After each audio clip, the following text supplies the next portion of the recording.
la nuit de la lecture, c'est un événement sur la lecture et sur la littérature. Donc pour faire événement avec de la littérature, il faut imaginer un peu des situations particulières qui permettent de recréer un échange entre le texte et le public qui s'y intéresse. Donc c'est ce qu'on a essayé de faire à l'Institut français du Togo en organisant une déambulation, un parcours sensible dans les jardins magnifiques et luxuriants de l'Institut.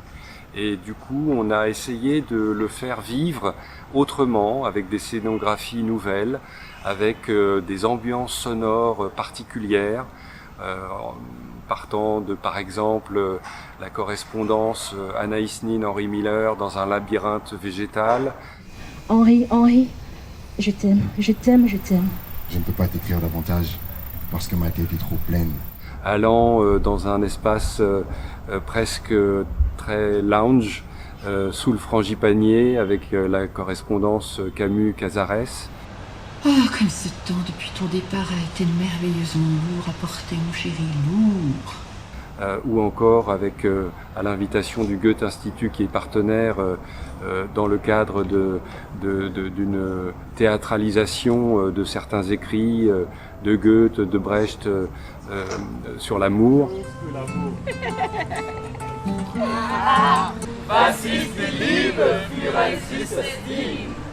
Ou à la lecture de poèmes à côté d'œuvres d'art et de sculptures monumentales. Au mois de mai des mots, pour toutes les chansons et pour tous les hélas. Le thème cette année, c'était « Aimons toujours, aimons encore », qui est le titre d'un poème de Victor Hugo. Et donc on s'est emparé de cette thématique pour ensuite la décliner selon différentes ressources dont on disposait et différents principes qu'on a pu développer comme ça. J'ai adoré. Ça m'a embarqué dans un univers très poétique où on écoute des textes, des échanges, des correspondances.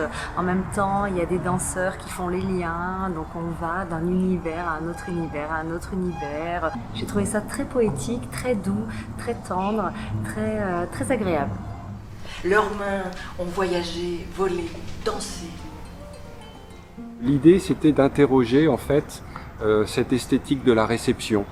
Voir comment finalement l'appréciation qu'on peut avoir d'une œuvre dépend des conditions de sa réception.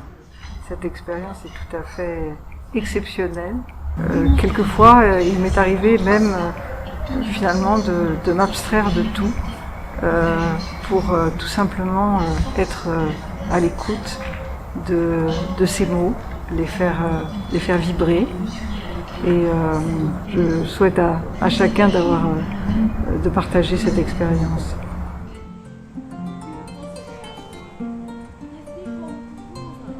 Je vois qu'encore une fois, les deux instituts culturels se retrouvent dans une coopération pour présenter les aspects différents. Dans ce cas-là aussi, on a lu pas seulement les textes en français, mais aussi des textes allemands. Donc, pour moi, au cœur des relations était et reste la culture, l'échange culturel entre les deux pays.